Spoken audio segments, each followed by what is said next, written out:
Hey everybody, it's 10:30 p.m. on December the 2nd. I wanted to do a quick video on some UVXY trades we saw today. Well, one in particular, actually. You can see my screen here. This is a tweet I put out this afternoon shortly after the trade came in, at 4:03 p.m. And it outlines a potential trade setup, which I think is going to which I think suggests a trend change is or has arrived, and that we should see lower prices next week. Looking at the tweet here, you can see that we've got a 1.34 million share trade that came in right here at the lows. This is all-time lows because it's always all-time lows with UVXY, it seems. And if you zoom out a little bit, you can see that the last time a trade of this size printed was back in October the 10th, and it came in here at a high, and this was after a volatile period, and this preceded this or coincided with the bull run we've seen in SPY and QQQ and just about every other stock over the last 6 weeks or so. And UVXY has steadily declined through that entire period.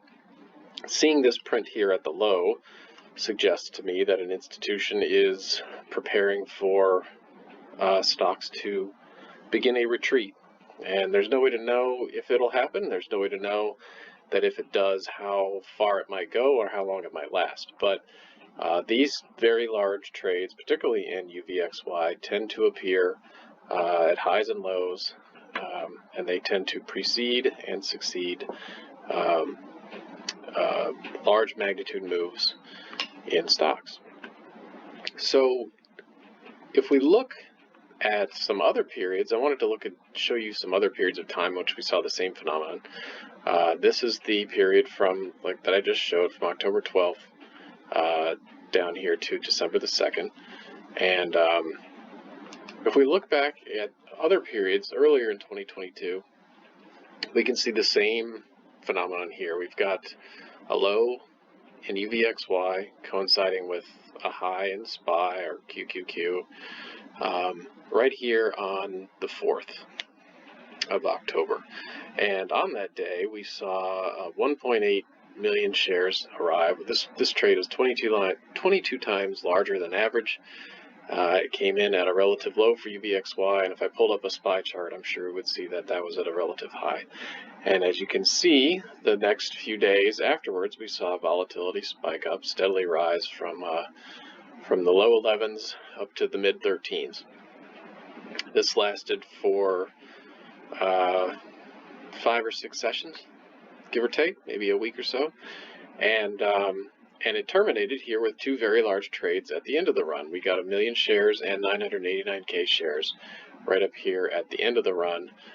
So this signaled that we were going to enter a volatile period, and these signaled that the volatile period was ending. If we look at another period of time, going back to September 22nd through October 15th, we saw the same thing here. We got 1.7 million shares at the low, the UVXY lows, which coincided with a relative high in SPY. We saw immediate volatility. We saw UVXY rise. We saw it then drop back down after looks like a 1 week or so volatile period. Volatility calmed a little bit. We got a lower high. And then we saw another 1 million shares arrive right here on October the 4th. And then volatility again ran up for another, 4 or 5 sessions.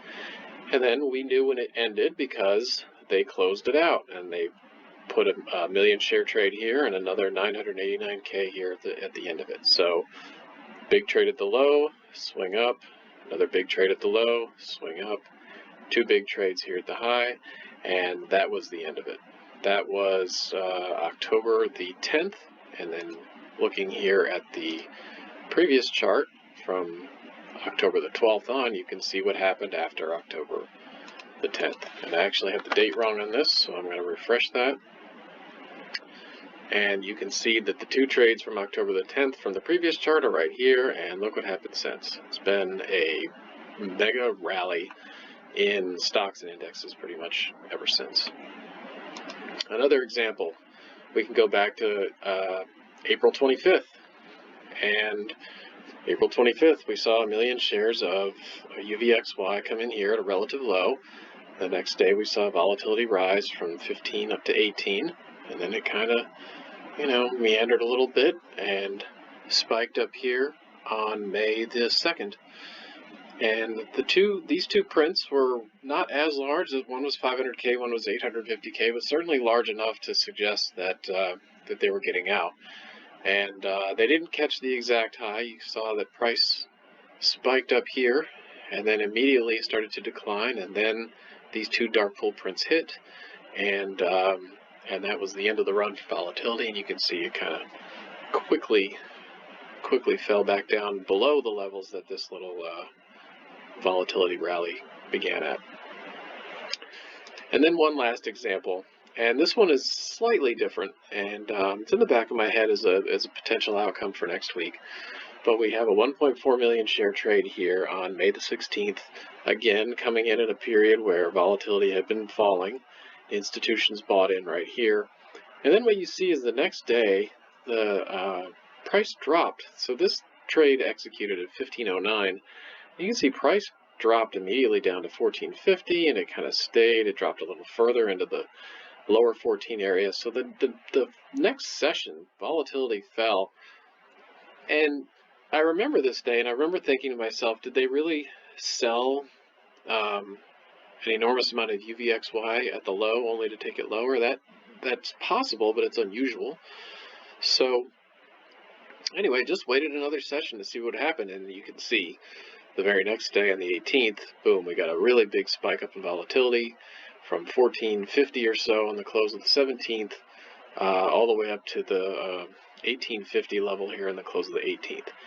And then the session of the 19th began, and volatility quickly waned. But this trade here on the 16th came about a day or so early. Normally, I would have expected this trade to arrive somewhere near the lows on the 17th, but you don't always get what you want. And clearly, this person either thought that the volatility was going to come sooner, or they just wanted to get their position in a little early and they could take a little heat on it. Not a big deal. And not so uncommon for institutions to be operating on higher time frames so that they can get in and they have a little bit of time to wait. They can let the position run against, or let price run against their position just a little bit, but with the understanding that they're pretty close to the low, and that whenever volatility does take off, they're going to have a position in it. And they did. And they rode it up here. And then you can see that volatility spiked right back down. We got some kind of a rally that day. Volatility fell off a cliff, spiked back up on the 20th. And then you see two sweeps here. These are 340K, 320K. They're still large enough to register as disproportionately large. They're certainly not as large as the trade here on the 17th, but good enough. And they both hit at the same time. This, because they were sweeps, suggests urgency.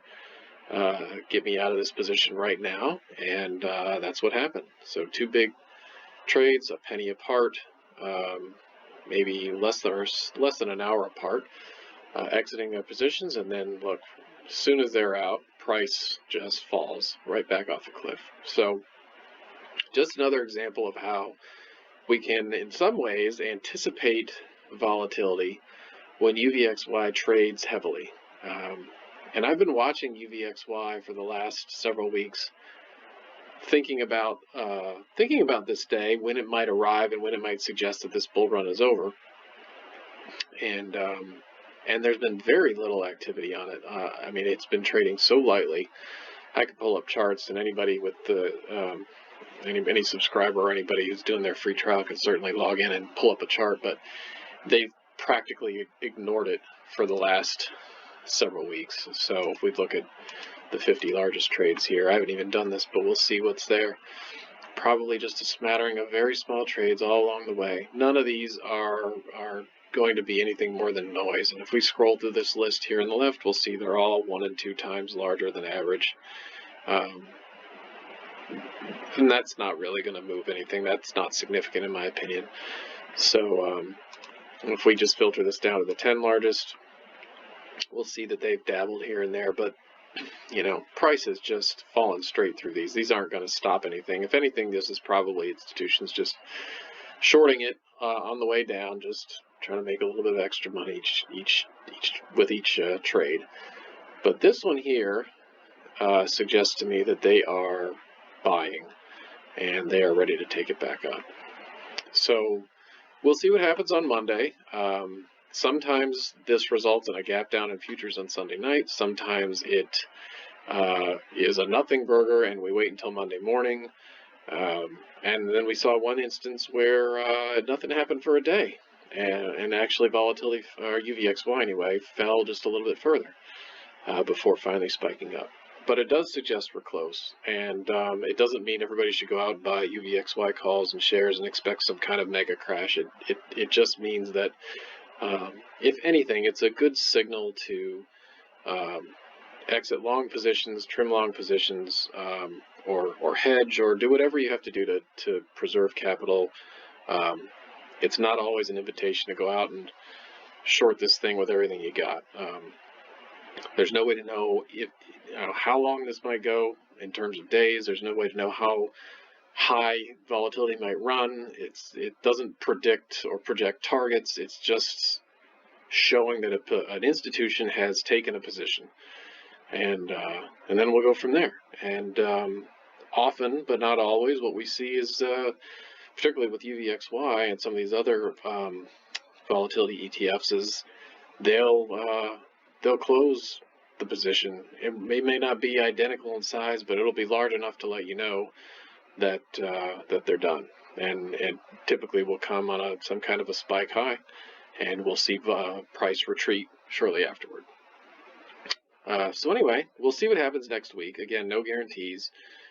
Just be cautious and be aware that this is happening. And that's it. Good luck. If you have questions, info@volumeleaders.com. Send me a DM on Twitter. That's it. See you guys next week.